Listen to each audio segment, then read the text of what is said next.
অভিনয়ের পাশাপাশি এবার নতুন ব্যবসা করলেন অভিনেত্রী অপু বিশ্বাস। 2 বছর আগে ছবি প্রযোজনা করার কথা ভেবেছিলেন অপু বিশ্বাস, কিন্তু সে কাজ খুব একটা এগোয়নি। এবার নতুন ব্যবসায় মন দিলেন অপু। অভিনয়ের পাশাপাশি অভিনেতারা নানান ধরনের কাজ করে থাকেন। কেউ ইদানিং ইউটিউব চ্যানেল খুলছেন, কেউ আবার রেস্তোরাঁর ব্যবসায় মন দেন, আবার অনেকে নিজস্ব প্রযোজনা সংস্থার পরিকল্পনাও করে থাকেন। টলিপাড়া সব নায়কই এখন মন দিয়েছেন ছবির ব্যবসায়। প্রসেনজিৎ চট্টোপাধ্যায় থেকে দেব, জিৎ, অঙ্কুশ, সেই তালিকায় রয়েছেন অনেকেই। শুধু এপার বাংলা নয়, ওপার বাংলার নায়ক নায়িকারাও একই পথে হাঁটছেন।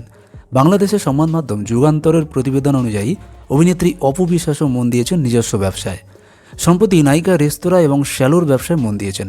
8 জানুয়ারি থেকে ঢাকার আফতাবনগর আবাসিক এলাকায় signature by AB parlour and boutique নামে একটি শ্যালো এবং এবি ক্যাফে অ্যান্ড রেস্টুরেন্ট নামে একটি রেস্তোরাঁ খুলেছেন নায়িকা।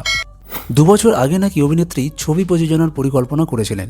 সেই অনুযায়ী খুলেছিলেন একটি সংস্থাও, তবে সেই সংস্থা থেকে কোনো ছবি তৈরি হয়নি। শোনা গিয়েছিল লাল শাড়ি ছবিটি প্রযোজনা করার কথা ছিল নায়িকার, কিন্তু ছবিটি তৈরির সময় সব টাকাই সরবরাহ হয় সরকারের তরফ থেকে। আগামী দিনে কোনো ছবি করবেন বলেও কোনো প্রতিশ্রুতি কিন্তু দেননি অপু। উল্লেখ্য, এতদিন অপুর ব্যক্তিগত জীবন নিয়ে অনেক চর্চা হয়েছে। অভিনেতা শাকিব খানের সঙ্গে তার সম্পর্ক ঘিরে আলোচনা হয় এখনও জারি।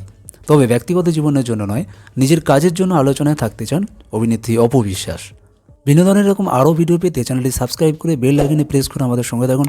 আর ভিডিওটি ভালো লাগলে লাইক, কমেন্ট, শেয়ার করতে কিন্তু ভুলবেন না। দেখা হচ্ছে পরের ভিডিও। তো তখন ভালো থাকবেন, সুস্থ থাকবেন।